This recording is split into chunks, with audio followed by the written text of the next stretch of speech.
Hello, everyone. Welcome back to Alex's Watch Workshop. Today I got something a little bit different. I'm going to be building a watch from scratch rather than fixing up an old broken one that I bought.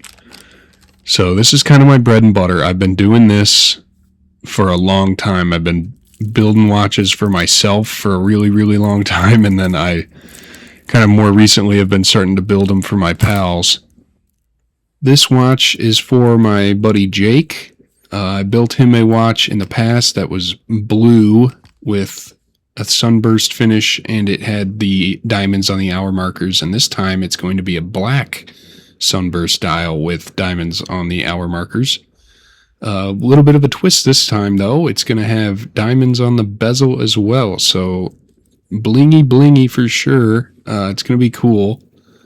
I'm not really sure how it's going to turn out. I don't know if it's going to be too much or anything like that, but just kind of giving the parts a once over here and getting some of the plastic off of it. They come shipped covered in plastic cellophane type stuff, and it's kind of a pain to get it off, and it usually leaves weird residues onto the chromed parts of the metal or the crystal. So we gotta just make sure we spend a lot of time cleaning it up. I'm just doing a light cleaning on all the parts on camera just to kind of show the process, but off camera I do probably an hour's worth of cleaning little details. So here we can see I'm taking the bracelet off. This just helps keep it out of the way, you know. It's really annoying trying to work on something when you have this tiny little loop to work under. So we can use the blue ball here, take the case back off, get that all ready for everything. See, it comes with, there we go. It comes with a little gasket here that we can unscrew the crown.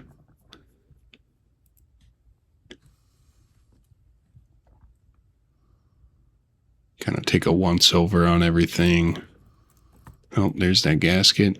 Keep that safe. Put that away somewhere. Here is the dial. It's got some dust and hair and whatever on it. The only issue with these part suppliers from China is the control of like cleanliness is pretty relaxed. So like you can see there was a little hair up on the 1 or 2 hour position there that I'll have to come back and clean up before we put the dial and the movement into the watch. But you can see the movement's running good. Everything's looking good. Just got to take this placeholder crown stem out.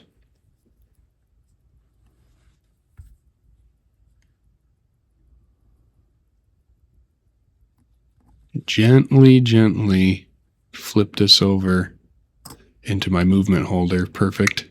There it is. And then usually these come with little dial feet. You can see there a little bit. I'm not doing the best job at showing you, but there's little feet on there, and they slide into these holes on the NH35 Seiko movements there. So we got the dial on there. Off camera, I cleaned it up pretty good. I got my super powerful light out just to find every little crumb, because that's like my biggest pet peeve is after building these watches, you build it, maybe the lighting wasn't the best, and you put it together, and then you're out wearing it at work or something, and then you see this tiny little fleck of dust or something under the crystal or on the dial, and it's just it ruins the watch for you, you know, or at least for me. I don't know, maybe I'm just crazy, but here I am winding up the watch until the date window changes to 23. That way I know that the watch is perfectly at midnight, and then we can align the hands perfectly vertical so that the hour or the date will change right when the hour hits midnight. I'll just do one more little dusting here. Why not? So here we've got the dial and the movement attached. So now we can get the watch hands. Something a little cool. You know, this is what I guess a Datejust type build. However, Jake opted for the Explorer style hands with the Mercedes handset, which I think is going to make this watch really cool and just a little bit different than, you know, your run of the mill Datejust type watch. So here we can see I'm using Rodico to put the hour hand onto the stem here. And I like to just kind of lightly set it on there and then come at it from the sides with pegwood to before it's seated onto the pinion. I can just kind of nudge it to where it's perfectly lined up, and I'm going to use my logo there. My SAS watch company logo. Use the tip of the spear as kind of the, yeah, perfect. Then we can come in and seat it down. I like to have a light on the side, kind of gives you another angle of light to make sure that you're not bent or uneven. So here we can test it out. Yep, looks like it's seated good. It's working. Now onto the next hand in the sequence, the minute hand. These first two hands are crucial, making sure they're perfectly vertical. If the minute hand is off at the like 30-minute mark or something, then the date will change at 12:30 instead of perfectly at midnight, which, I mean, I guess isn't the end of the world, but it's just good practice to get it perfectly lined up. Oh, jeez. I hate when that happens. Sometimes it'll fall off the pinion. The minute hand pinion's a little bit thinner. It's a little more finicky to get it on there. Maybe just use my, yeah, there we go. Okay. That's looking pretty good. We'll get in there, make sure it's seated. I am building another watch for my other friend, Ian. I actually just finished building it today. That video, I have better camera angles for the hand setting part of the video. I have it off to the side so you can actually see what I'm doing. But let's test this out. Right on. Everything's looking great. All right. So this one's a doozy. Before I get the seconds hand on, I like to go around. Sometimes, you know, you had stuff on your hands that fell, or something fell out of your hair or something onto the dial while you were putting it together. So before we get the seconds hand on there, where it gets a little tricky trying to dodge the seconds hand as it's spinning around, I like to just do a final clean.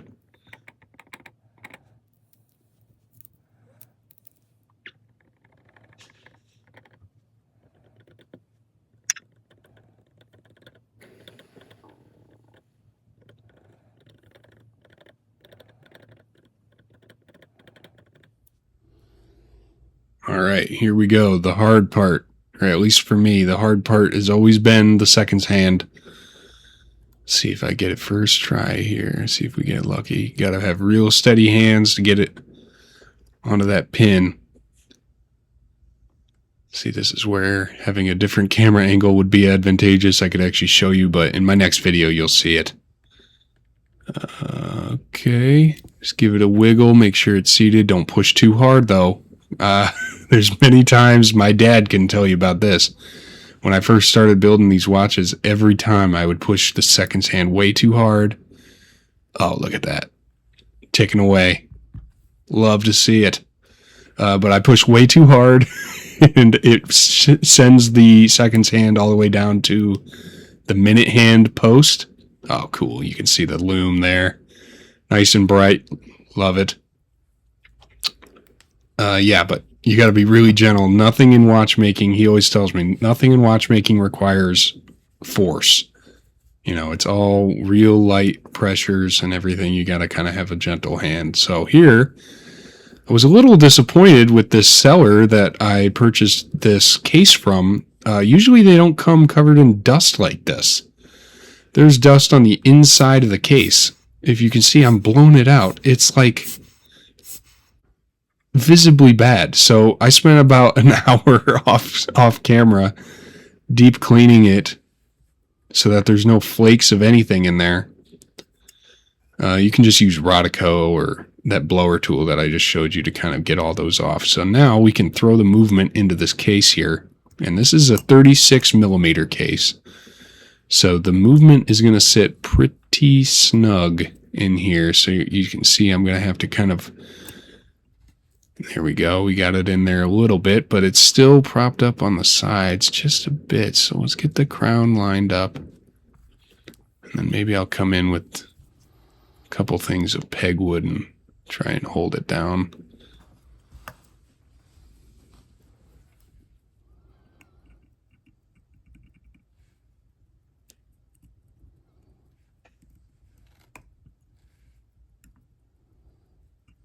Yeah, that's not working. Let's get 2 pegwood sticks and hopefully we'll hear it click into place.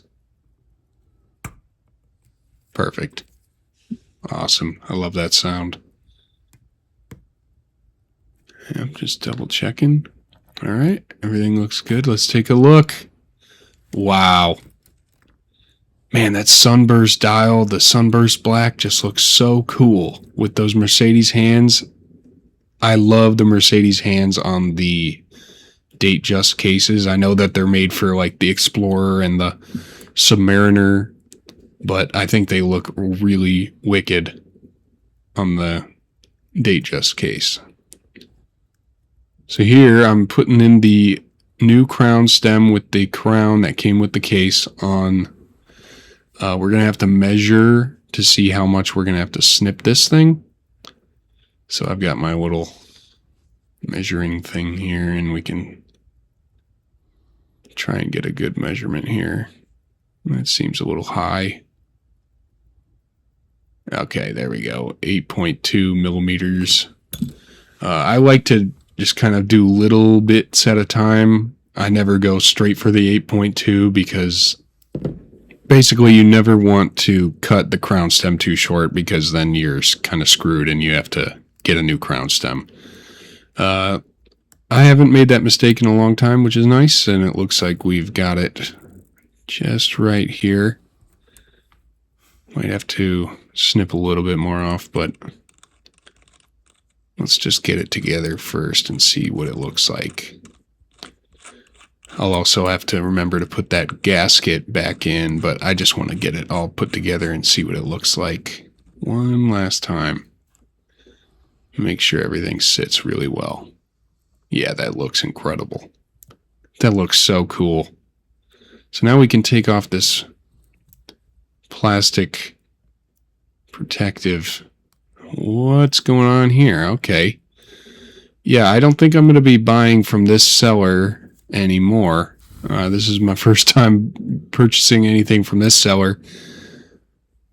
Yeah, it looks like it either got hot or something in transit or something, and it's left some residue from where the protective plastic was, so we're definitely going to have to clean that up. But off camera, I put the gasket back on, cut the crown stem maybe like a 1/2 mil shorter just to get that thing to sit really nice and watertight. And here we're putting the bracelet back on. It comes with the Jubilee bracelet, which is a big favorite of mine. I think it is a little more classy than the Oyster style, you know, and his last watch that I built him was a President style bracelet, so this one will be a cool little difference. So here what I'm doing is I'm using my ultrasonic cleaning compound on a Q-tip, and I'm kind of just rubbing off that stuff, and that seems to be working a charm. You can even see my reflection in there.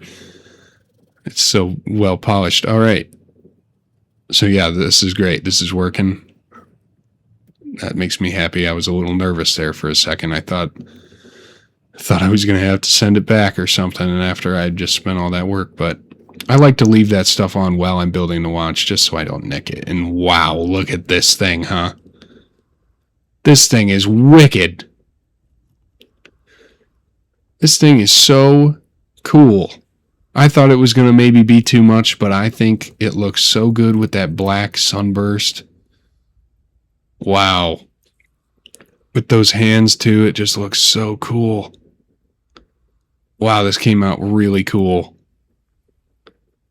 36 millimeter.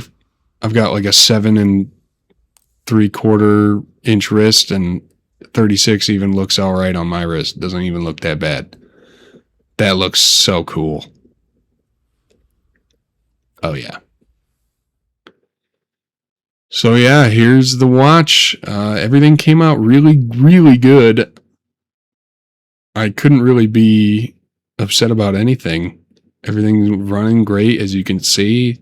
It's keeping time. I did a time grapher test, and it was running 1.9 or 1.7 seconds a day. I think it was minus 1.7, which is just incredible for these out-of-the-box Seiko movements. Normally, I have to spend quite a bit of time regulating the beat error and the regulation on these watches, but not this time, which is a pleasant surprise. So yeah, I got another watch build video coming up shortly after this. I just finished building that one today. Thank you guys for watching, and I'll see you in the next one.